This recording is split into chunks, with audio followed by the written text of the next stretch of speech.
be P, then not H. Actually, that's not the, and this is the whole thing. This is that column implies that column. So 2, 3, 4, 5, 6, 7, 8. Okay, so these first couple are right. All right, so we have 8. That means 4 true, 4 false. Then we go by 2's.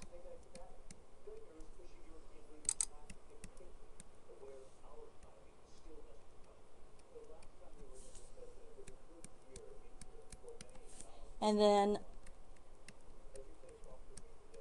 alternate true, false all the way down. Okay, negating D, we're going to have 4 false. And then 4 true. Negating H, we're going to go by 2's. False, false. True, true all the way down. Okay, if H, then D. So if true, then false is true. If true, then true. If true, then true. If false, then true. Those are true. If true, then false. That's the false case, and we have another one. If false, then false twice. Both of those are true. Okay, P and not D are these two columns. And so true and false is false. False and false. True and false, false and false, true and true, false and true, true and true. Okay, so now we want to form the conjunction of these last two columns. Okay, so I'm working with these two to come up with this one. All right, so if true and false is false, false again all the way down here. That one's false, that one's false, that one's true, and that one's false. Okay, now if P then not H, so we're looking back. If P then not H, to remind me where I'm coming from, we would have if true then false would be false. False then false is true. If true then true.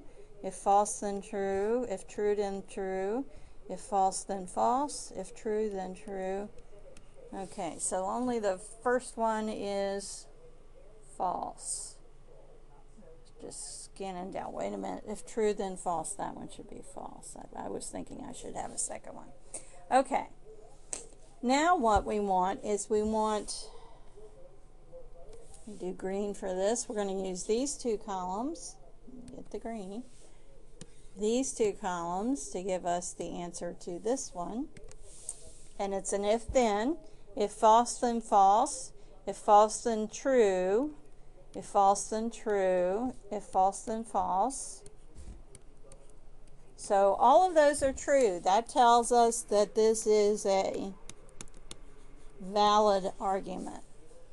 Okay, so we have an example of each where we have done a truth table to find an invalid argument because of the false that we found here, and then this one is all true, which means it is a valid argument. Okay, and one last group we want to take a look at. These are on page 132.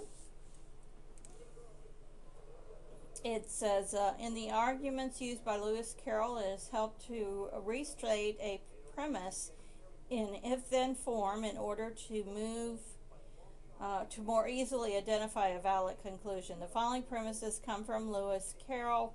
Write each premise in if-then form.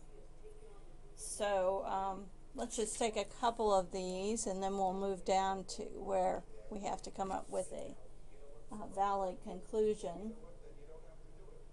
Okay. All right, so in 42, none of your sons can do logic. It would be if he is your son,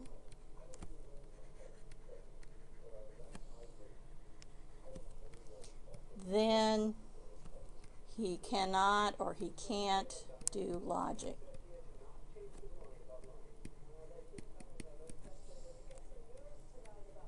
Okay, let's look again at 44.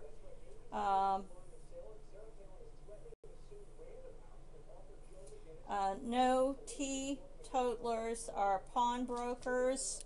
So if he is a teetotaler,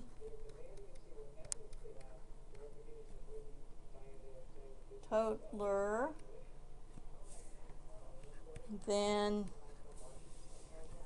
he is not a pawnbroker.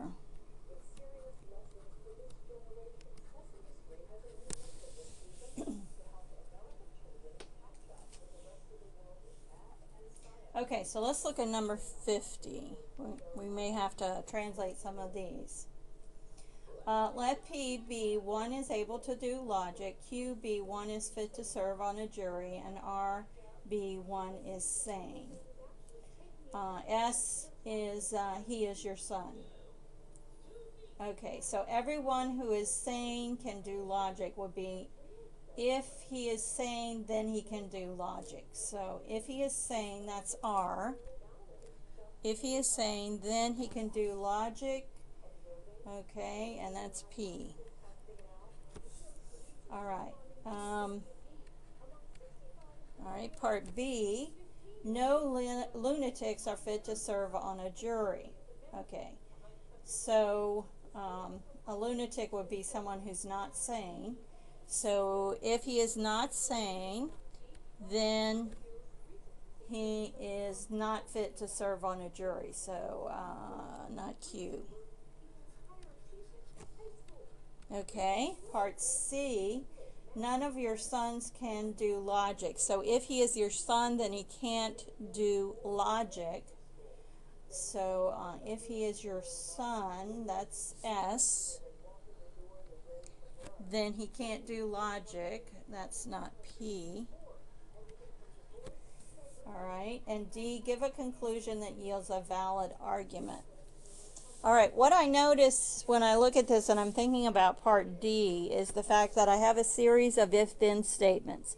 And remember that an if-then statement such as this is equivalent to its contrapositive.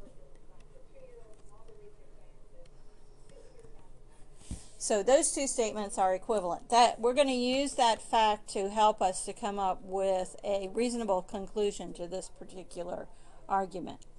Now, what I like to do first is identify the variables that only appear once. And we have two that only appear once. P appears twice and R does. So what I'm going to do is I'm going to rearrange these and start with if S, then not P. So if S, then not P. I'm starting with the variable that only appears once, the one that's on the left. Okay, now I need the next statement to start with and not P. Well, what I know is from this that I can replace if R then P with if not P, then not R.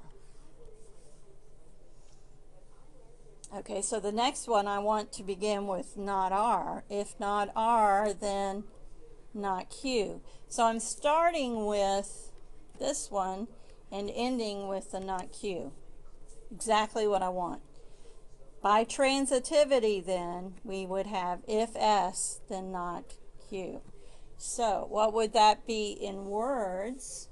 All right, if he is your son, then he is not fit to serve on a jury. Okay, if he is your son,